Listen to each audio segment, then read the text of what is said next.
తిరుమలలో రెండో రోజు సీఎం చంద్రబాబు పర్యటించారు.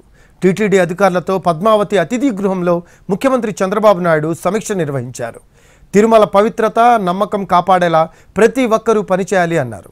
కొండపై గోవింద నామస్మరణ తప్ప మరో మాట వినిపించకూడదు అన్నారు.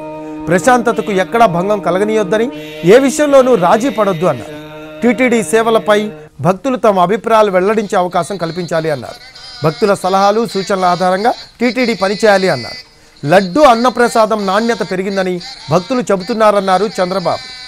నిన్న స్వామివారికి ప్రభుత్వం తరపున పట్టు వస్త్రాలు సమర్పించిన చంద్రబాబు ఇవాళ వకులామాత వంటశాలను ప్రారంభించారు.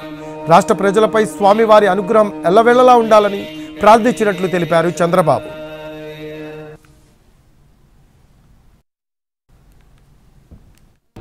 వెంకటేశ్వర స్వామి దగ్గరుండే లడ్డు ప్రపంచంలో ఎక్కడ కూడా ఎవరు కూడా రిప్లికేట్ చేయలేకపోయారు, తయారు చేయలేకపోయారు. దానికంటూ ఒక పేటెంట్ కూడా ఉంది. చాలామంది ప్రయత్నం చేసి కూడా ఫెయిల్ అయ్యారు. అలాంటి పవిత్రమైన లడ్డుని కానీ, ఇక్కడుండే జిలేబీ కానీ, ఇక్కడుండే మైసూర్ పాక్ కానీ, దేనికి దానికి ఒక ప్రత్యేకత ఉంది. వడకు కూడా ఒక ప్రత్యేకత ఉంది.